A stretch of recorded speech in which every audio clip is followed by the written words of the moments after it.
Bom dia, pessoal. Tudo bem com vocês? Todo mundo tranquilo?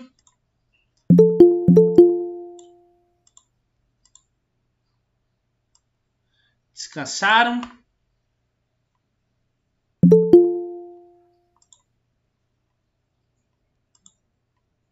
Que bom. Deu para descansar um pouquinho, né? Eu mesmo não fiz nada.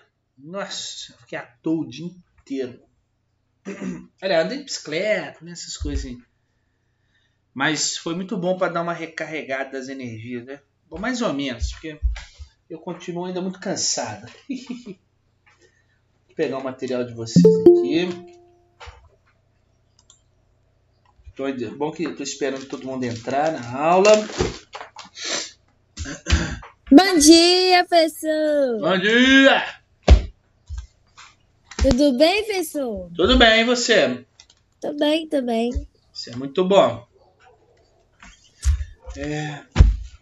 Cadê o livro? Quer ver que é o último? Como sempre, olha lá. Livro do 9º ano. Bom, fizeram os exercícios que eu pedi lá do OPE, que na sexta-feira eu vou corrigir ele, tá?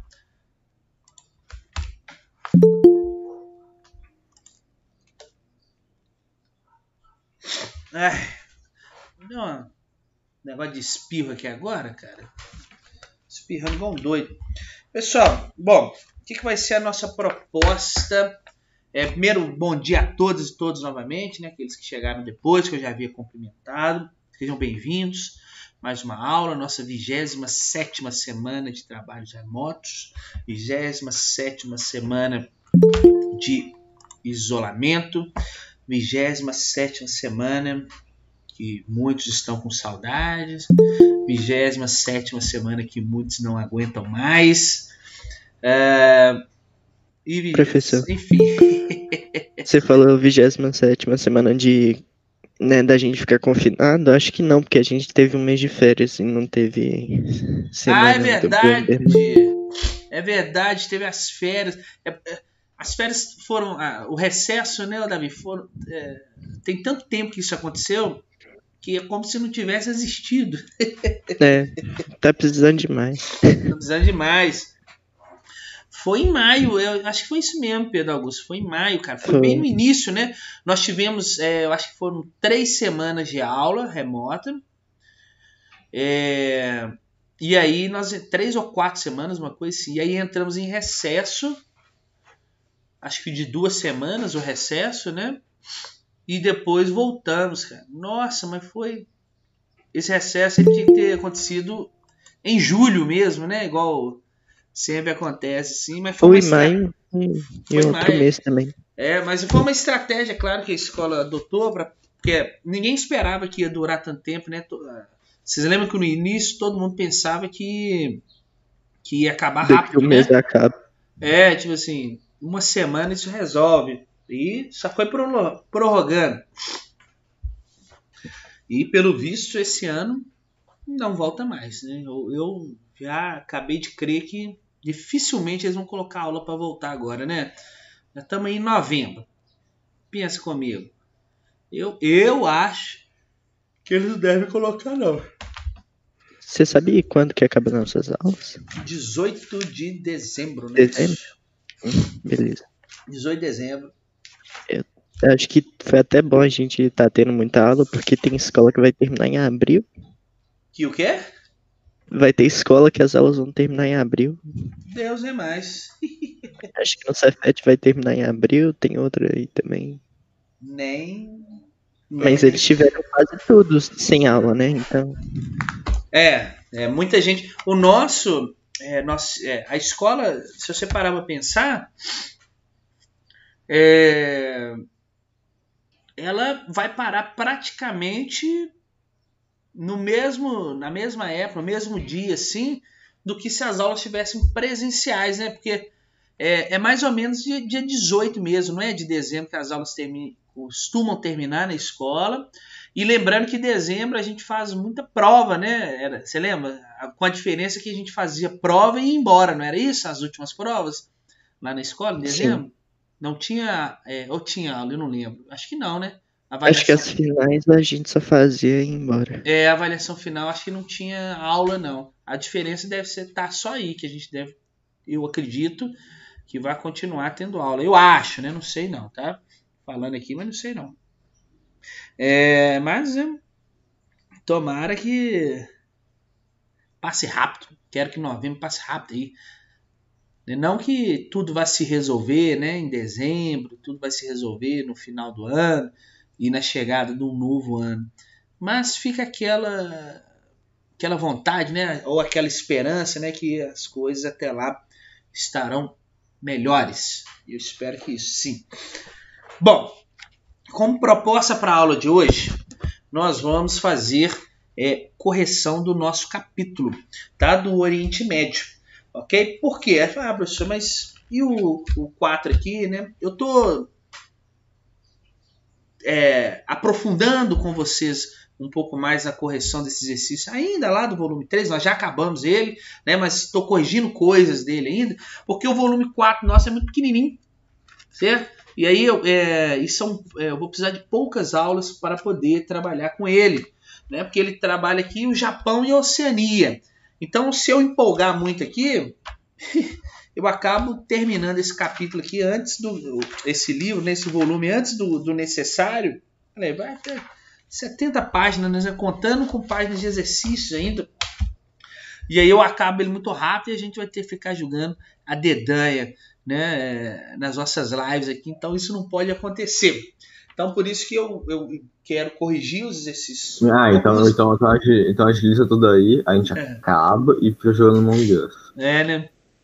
E aí eu vou corrigir os exercícios do Oriente Médio, acho importante.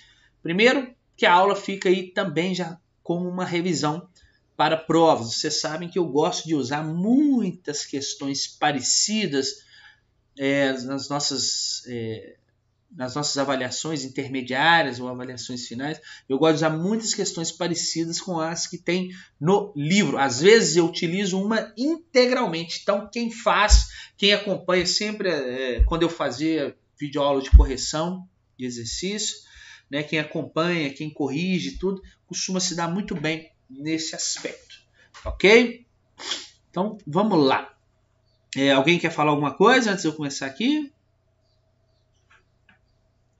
Tá tranquilo? Pode ir. Muito calados, né? Como sempre. Vamos embora aqui então. Vou apresentar agora uma tela inteira. Opa, não. Deixa eu ver. Legal. Bom, vocês estão vendo a tela aí, né? Tá tudo certo. Eu selecionei alguns exercícios. Eu acho que do 1 ao 5, se não me falha a memória, eu já tinha corrigido, não é isso? Vocês lembram? Alguém lembra para me falar? Para me confirmar, né? O exercício do 1 ao 5 eu já tinha corrigido. Deixa eu colocar aqui quem tá querendo entrar. Ninguém nem lembra, né? Não faz a menor ideia, né? Enfim, vamos embora. Absurdo.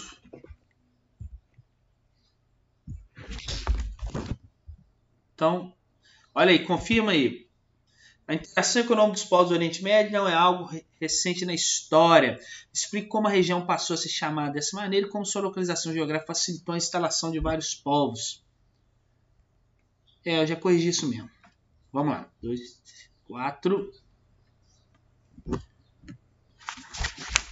e a 5. Vamos ver. Eu vou corrigir essa 4 aí, por via das dúvidas. A Ásia, com 60% da população mundial, detém apenas 36% da água doce mundial. Então ela apresenta aí mais da metade da população do mundo e muito menos da metade da água doce que é disponível no mundo. Então olha só. As disparidades continuarão a crescer. Hoje, 20 países enfrentam uma dramática falta de água.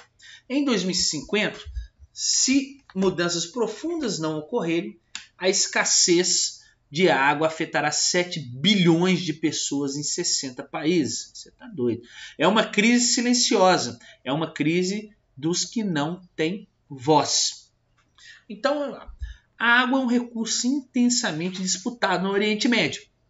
Caracterize as duas principais bacias hidrográficas da região e cite 2 conflitos territoriais que foram frutos de disputas pelos recursos hídricos. Então, pessoal, as duas principais bacias hidrográficas, as bacias que existem lá, é claro, a bacia do rio Tigre e do rio Eufrates, que ficam localizados na região da Mesopotâmia. Já até falei com vocês, berço da civilização, das principais culturas aí do mundo. E aí, elas têm, né, essas duas bacias, né, nesses 2 principais rios, eles têm as suas nascentes nas regiões montanhosas lá do Iraque, tá bom? E elas são alvos de disputa entre o Iraque e o próprio Irã, que eu já até falei com vocês que nós tivemos aí uma guerra do Iraque e do Irã por uma região chamada Shah al-Arab. Falei com vocês em algumas aulas atrás. Bom, tem também, eu posso citar, né, a bacia do Rio Jordão, tá, ok? Que é um grande contribuinte do Mar Morto. Rio Jordão, falei também que lá se desenvolveu muitas civilizações, né, foram ocupados por muitos povos, essa região, as margens do Rio Jordão, também tem a sua importância histórica. E ele também é foco aí, o controle do Rio Jordão, ele também é foco de disputa, de tensão, principalmente entre sírios, jordânios, israelenses, tá? Pela posse aí, pelo controle do Rio Jordão. Alguma dúvida aí, pessoal? Posso continuar? Tá tranquilo? Se alguém tiver alguma coisa, vai lá, vocês me chamam, né? Já que vocês nem respondem. Gente. Vamos lá, 6. Vou corrigindo aqui. O petróleo é o combustível que move a economia mundial, sendo que a concentração de reservas desse hidrocarboneto é indicativo de poder e influência a nível global. Então está falando como o petróleo é uma das principais questões da nossa economia. Os países que têm reservas, que têm muito de petróleo, né, no seu subsolo, na teoria, isso pode indicar que esse país tem muito poder e ele tem muita influência no mundo. Beleza. Várias empresas se instalaram na região buscando extrair e gerenciar esse recurso. Lembrando que nós estamos falando do Oriente Médio, né? Aponte a localidade do Oriente Médio, onde essa riqueza é abundante, e explique o que foram as 7 irmãs. E aí, pessoal, nós temos que pensar no seguinte contexto. O petróleo no Oriente Médio, ele aí encontra-se, em sua maioria, né, a grande maioria do petróleo, no chamado Golfo Pérsico, tá? No Golfo Pérsico. Então, a localização das maiores reservas de petróleo no Oriente Médio, Golfo Pérsico. Ok.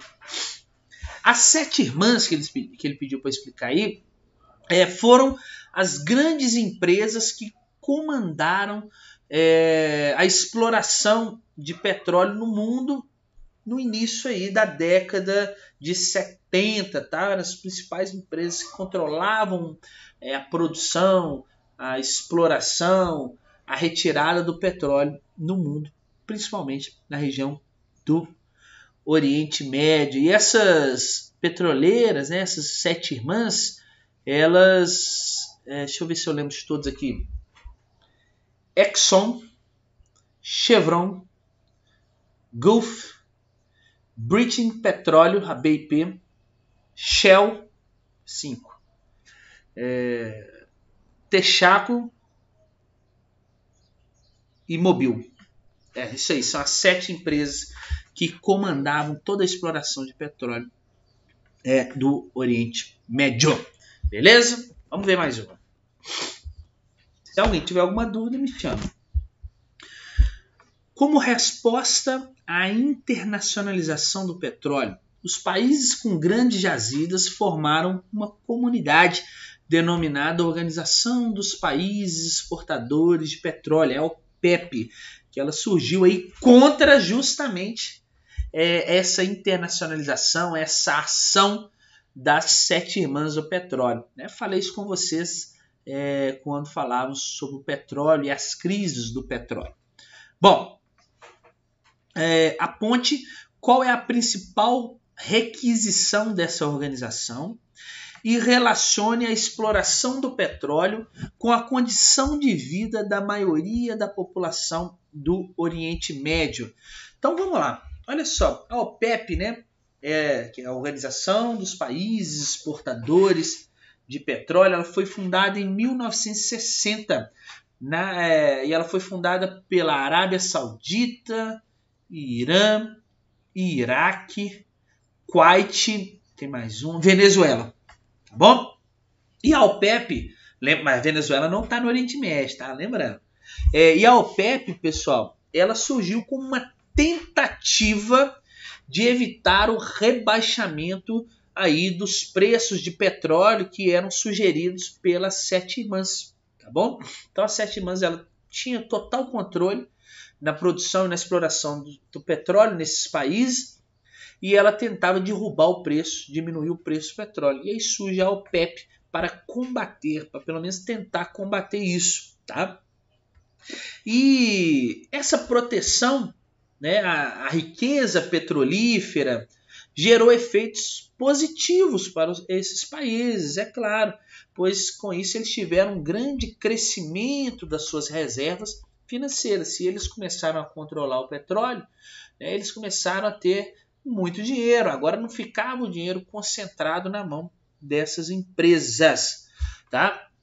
Mas isso, esses países concentrarem as riquezas, eles terem acesso, né, às grandes reservas financeiras, né, tem que pensar que, no entanto, a maioria da população desses países do Oriente Médio que eu citei com vocês sofre com nível extremamente baixos de qualidade de vida. Olha o caso da Venezuela, por exemplo.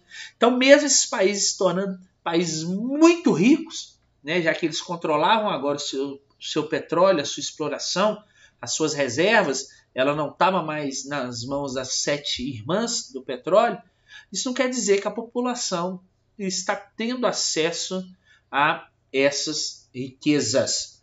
Beleza? Alguma dúvida, pessoal, até agora aí? Deixa eu ver o chat aqui, né?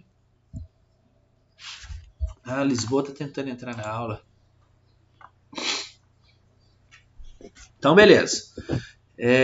Vamos lá continuar.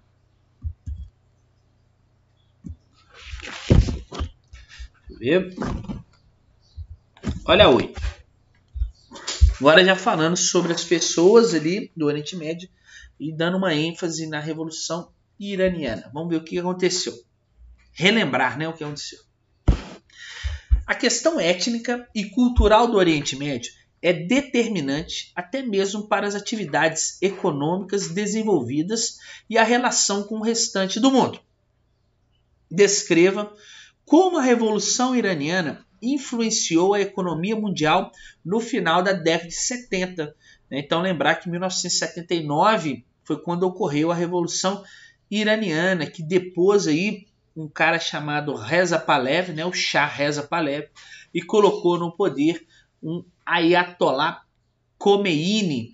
E o Ayatollah Khomeini, ele instaurou no Irã uma teocracia, né, onde as leis elas teriam que ser baseadas nos princípios do Alcorão, do livro sagrado do islamismo. Bom, Mas vamos ver como que a Revolução Iraniana ela influenciou o mundo aí no final da década de 70. Os problemas políticos internos do Irã no final da década de 70, eles foram fundamentais para uma posição do governo e da população em relação aos costumes ocidentais de prática religiosa, cultural e de consumo. Lembrar, o que eu estou dizendo com isso, que o Reza Pahlavi, ele era um cara muito próximo do Ocidente, era um cara muito pró-Estados Unidos, né? E a população do Irã, que é uma população islâmica de maioria xiita, não estava gostando muito disso não. Então, vivia-se problemas políticos, né? Porque o Shah Reza Pahlavi também, lembra-se que ele gastava muito dinheiro, ele era acusado de corrupção, a população vivendo numa extrema miséria. Então, essas posições políticas foram fundamentais para uma posição tanto do governo e da população, tá, em relação aos costumes ocidentais aí, principalmente da prática religiosa, cultural e de consumo. E aí, para isso, né, a maior arma iraniana, vamos dizer assim, contra a influência dos Estados Unidos, a influência ocidental, né, em seu território, foi o quê? O que eles fizeram com a Revolução? Elevar o preço do barril de petróleo. Então, lembra disso? Para poder ser contra o Ocidente, os Estados Unidos, e pegar um país que é altamente dependente de petróleo, e eles elevaram o preço do petróleo. E aí, com isso, né, eles também acabaram gerando restrições comerciais desse recurso para todo mundo. Eles não venderam petróleo para os Estados Unidos, mesmo com preço elevado, e para vários países da Europa, tá bom? E isso acabou impactando negativamente em toda a economia mundial, já que ela era extremamente dependente do petróleo. Beleza? Então é isso. Então os problemas aí de aproximação com os Estados Unidos levaram à Revolução, e na Revolução, como forma de retaliação, como forma de consequência a essa ocidentalização do Irã, eles elevaram o preço do petróleo e proibiram a venda, criaram restrições, a venda de diversos países de comprar o petróleo iraniano. Quantas horas? Uau, 9h08 já. Vamos embora. 12. Agora já falando dos conflitos do Oriente Médio. Tá, ok? A crise do Oriente Médio se manifesta com mais clareza em meados do século XX, mas a sua origem está na antiguidade, proveniente de uma raiz genealógica muito parecida e que seguiu caminhos distintos em sua ocupação territorial. Então está falando aí, pessoal, que as crises, as tensões do Oriente Médio, né, elas estão muito claras, elas se aprofundaram a partir de meados do século XX, mas essas crises elas vêm de uma antiguidade, desde a antiguidade, porque ela está relacionada, as principais crises, né, ou a principal crise do Oriente Médio, está relacionada aí à raiz genealógica, Abraão, Sara, Abraão, Agar, né? Aí eles tiveram dois filhos, e cada um tomou um rumo distante, e esses dois principais povos que disputam hoje no Oriente Médio, eles tomaram rumos, posições diferentes ali, tanto com a questão religiosa, étnica, quanto com a questão política, em muitos casos aí. Bom, explique como a criação do Estado de Israel agravou os conflitos entre judeus e os palestinos na região. Lembrando que os judeus aí, eles professam, né, uma religião diferente, tem uma etnia diferente dos palestinos, e ambos se dizem, vamos dizer assim, não é donos, né? Se dizem, vou colocar donos entre aspas aí, pertencentes àquela terra às margens do Rio Jordão, que é uma terra sagrada para os dois povos e é alvo de disputa desde a antiguidade, desde a questão genealógica, como eu falei com vocês. Mas nós tivemos lá a criação do Estado de Israel, que acabou agravando esses conflitos aí. E aí o que a gente pode dizer sobre isso? Bom, a criação do Estado de Israel foi um avanço das políticas de integração ocidental no Oriente. Mais uma vez, o Ocidente intervindo no Oriente. Então, foi um avanço das políticas de integração ocidental no Oriente, aumentando os poderes de influência da cultura capitalista na região. Os árabes, lembre-se, por causa da religião deles, eles não veem com bons olhos, não é que eles são contra, mas eles querem manter a sua cultura, a sua raiz cultural, da forma como eles entendem que é certo. E os israelenses, os judeus, eles têm uma política mais pró-capitalismo, pró-Estados Unidos, tá? Então, com a criação do Estado de Israel, quando criou-se o Estado de Israel, né, acabou aumentando os poderes de influência da cultura capitalista, primeiro, na região do Oriente Médio ali, tá?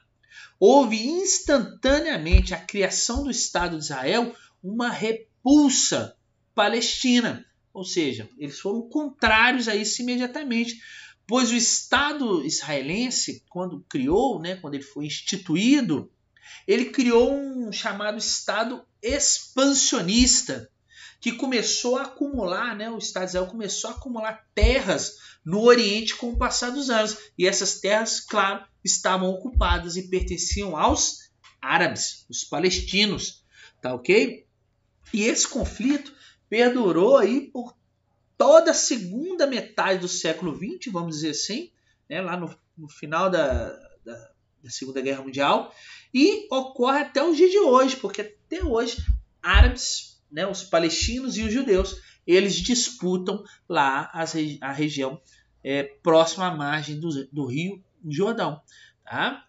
Então a criação do Estado de Israel ela ocorreu nesse contexto, através do Plano de Partilha em 1947 e a questão expansionista de Israel frente aos territórios ocupados pelos palestinos. Alguma dúvida? Posso continuar?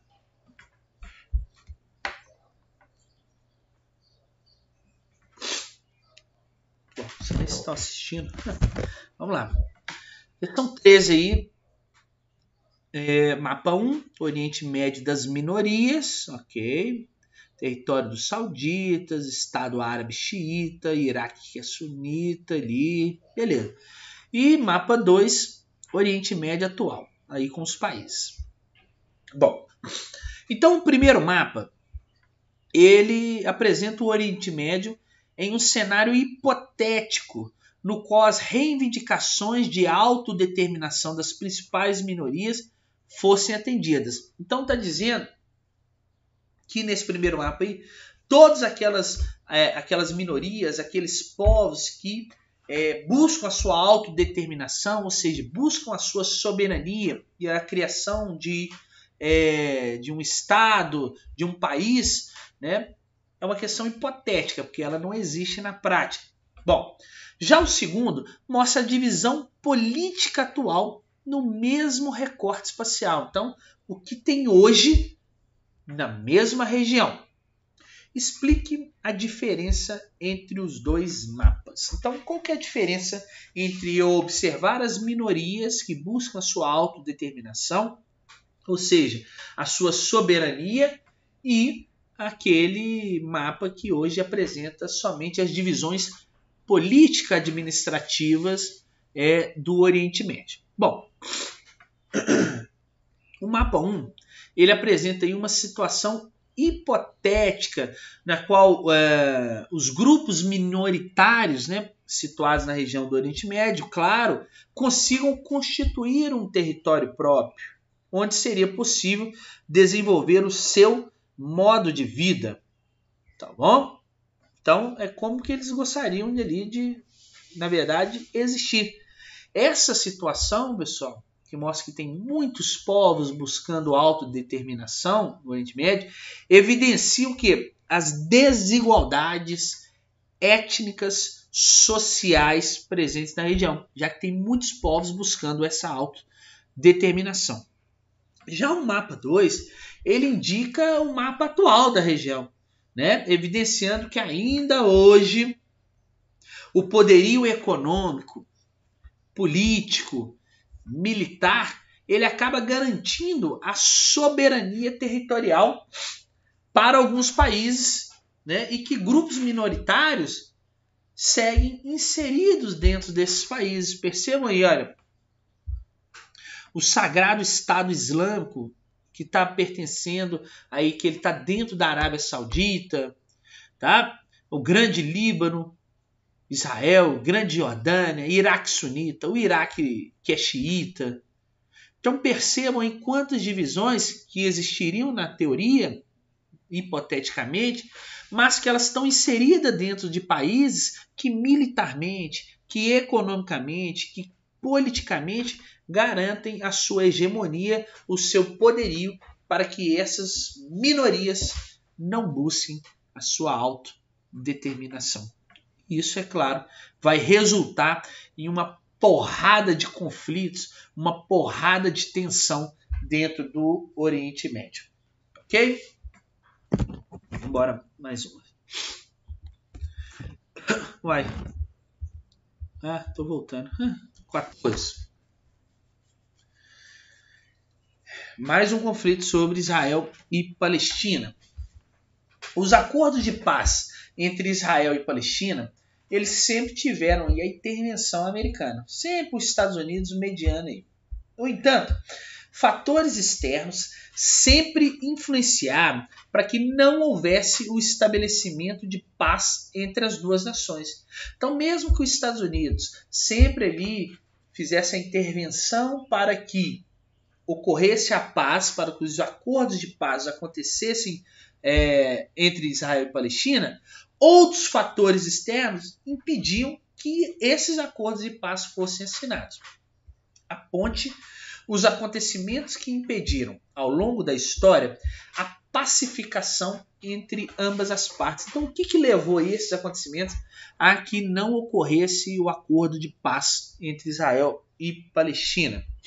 Bom, apesar de acordos de paz, então, ataques terroristas, assassinato de líderes regionais, eu até citei para vocês, eles o que sempre ocorreram após a assinatura desses acordos. Então os caras assinavam, lembra lá, o presidente do Egito assinava, ele era assassinado, o presidente era assassinado, acontecia um ato terrorista.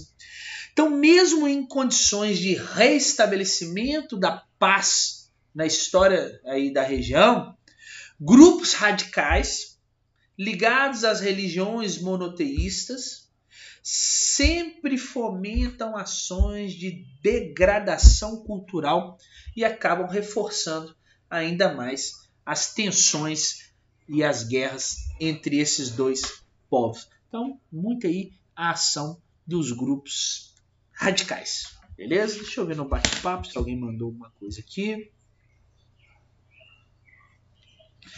Muito bem, agora eu estou vendo aqui. Muito bem, Thaís, é isso mesmo. No segundo, as fronteiras não respeitam diferentes grupos que existem. Perfeito, é isso mesmo a resposta. Ok, Lisboa, tudo bem. Vamos seguir mais uma então. Tá acabando, não tô ficando rouco. 9h20, daqui a pouco tem que fazer a chamada. Olha a 15. Explique o motivo pela qual a Palestina não pode ser considerado um Estado. Então, lembra, criou-se o plano de partilha em 1947, onde criaria o Estado judeu, o Estado Palestina, mas ela não é considerada um Estado hoje, tá? Ela não tem a sua soberania. Então, apesar da Palestina atualmente possuir uma coesão no que se refere aos critérios necessários ao reconhecimento como um Estado soberano, como a identidade étnica, a população permanente e um território determinado, a região não pode ser considerada um Estado, pois não conseguiu esse status dentro da ONU, dentro do Conselho de Segurança. Então, os países não reconhecem ainda a Palestina como sendo um Estado independente, como sendo um país, tá bom? Atualmente aí, lá na ONU, 137 países reconhecem a Palestina como um Estado soberano. Ou seja, isso dá 70% aí, mais ou menos, dos países do mundo. Mas principalmente Estados Unidos, né? Claro, Israel, não reconhece a Palestina como sendo um Estado e não garante a ela se tornar um país. E isso, os Estados Unidos, vamos lembrar, faz parte do Conselho de Segurança da ONU. Isso é um problema muito grande. Tá? Então esse é o fator aí que leva a Palestina a não ser considerada um Estado. Vamos ver mais uma. 17. As questões hídricas, religiosas e de logística marcaram um conflito que ocorreu entre o Irã e o Iraque na década de 80. Cite qual região geográfica foi alvo de intensas disputas entre Irã e Iraque no período. Então, qualquer região. Aponte nações que apoiaram o Iraque nesse conflito e descreva qual foi o posicionamento da nação curda nessa guerra. Nação curda que vive lá no Iraque, que eu falei com vocês. Bom, galera, a região alvo aí, a região geográfica alvo de disputa entre o Irã e o Iraque se chama o quê? O Canal de Shatt al-Arab, que é o final ali, a foz, onde os rios o rio Tigre e o rio Eufrates, eles vão desaguar no Golfo Pérsico, tá bom? Então essa é a região de disputa aí. E aí os países, as nações que apoiaram o Iraque, né? O Iraque foi apoiado pelo Japão, foi apoiado pelos Estados Unidos, tá? Principalmente os Estados Unidos, vamos colocar bem assim, com a recepção de grande número de armas. Os Estados Unidos mandou muitas armas para o Iraque como oposição ao Irã, né? Lembro que o Irã estava passando pela sua revolução iraniana, passou, né, pela sua revolução, e ele tinha bloqueado lá a venda e tinha elevado o preço do petróleo. Então os Estados Unidos não estavam gostando disso não. Então ele apoiou o Iraque nessa guerra. E o posicionamento da nação curda nessa guerra é lembrar que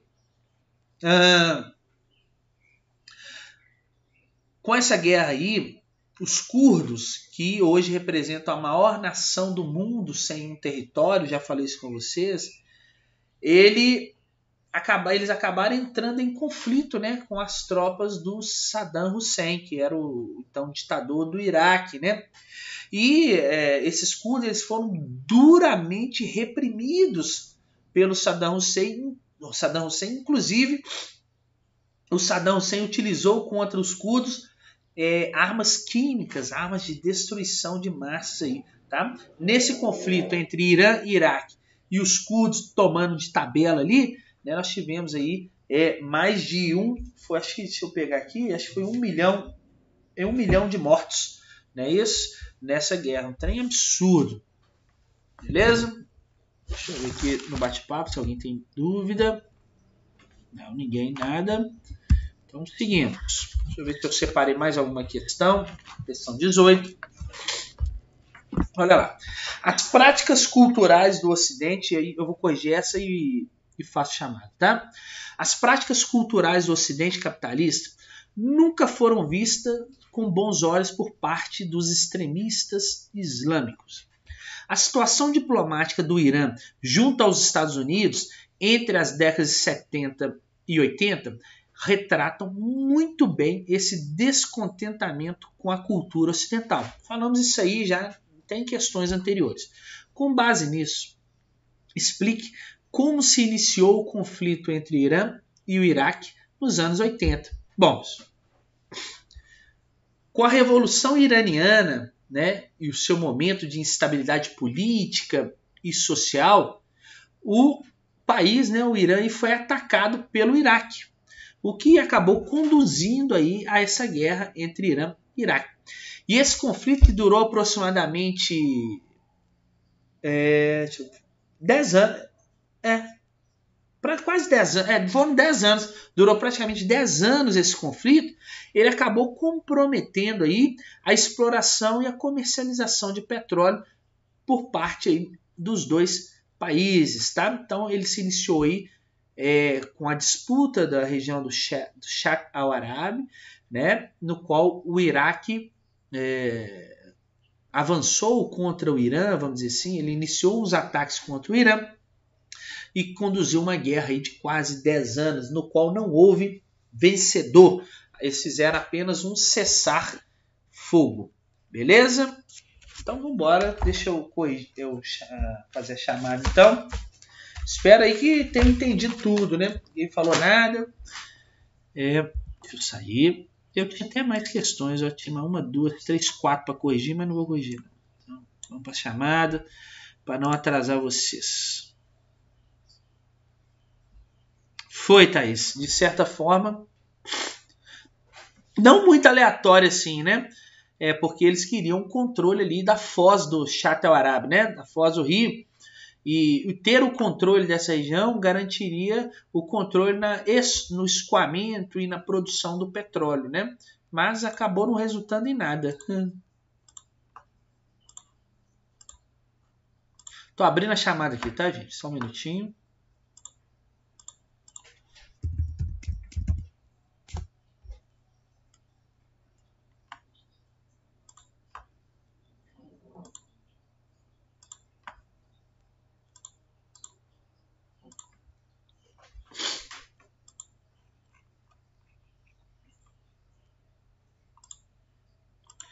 (3 do 11). Tomara que novembro passe tão rápido como outubro, né? Nossa, seria maravilhoso. Porque aí a gente já estaria em dezembro. Estaríamos na cara do gol, né? Para entrar de férias. Mas tá todo mundo muito cansado para isso.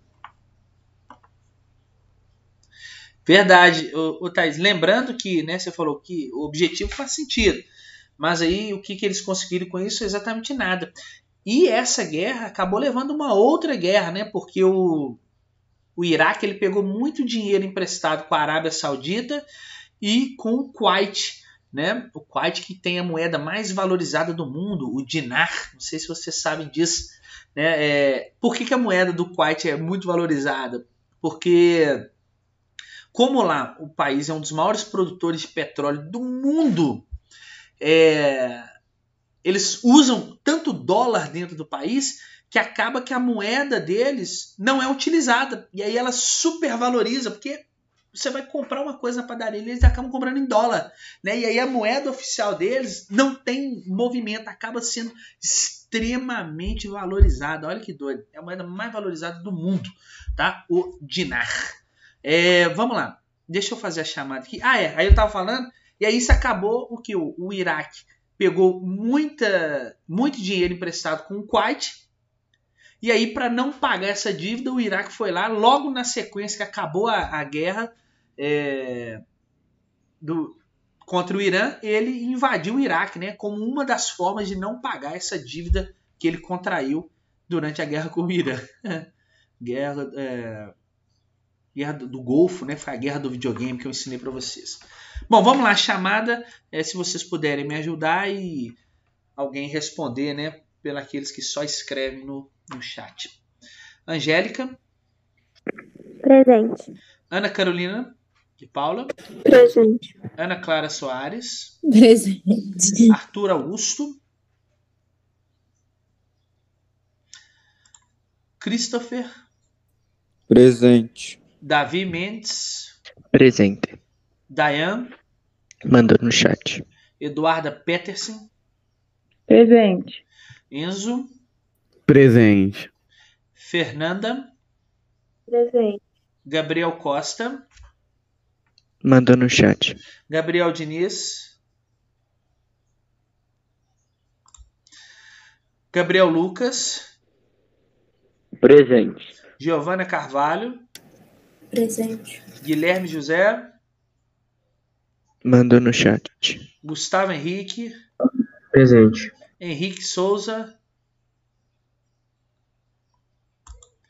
Isabel Valadares. Presente. Isabela Cardoso. João Paulo Fonseca. Presente. João Paulo Oliveira. Ausente.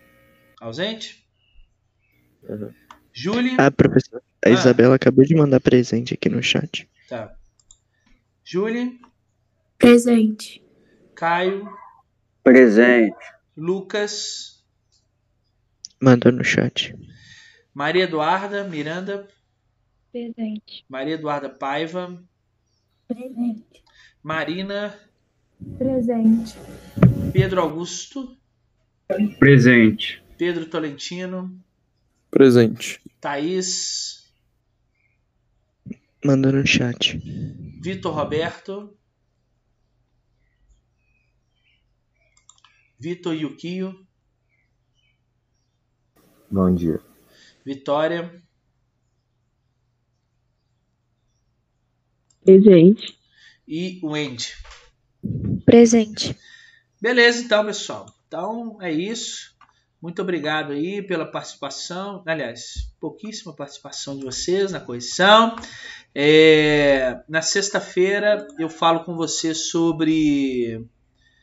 A gente, né, termina o nosso capítulo lá do OPE. Tá bom? Tchauzinho e até o final da semana. Falou, professor. Boas aulas e eu não sei se vocês têm prova. Se tiverem, boa prova a todos vocês. Valeu! Falou.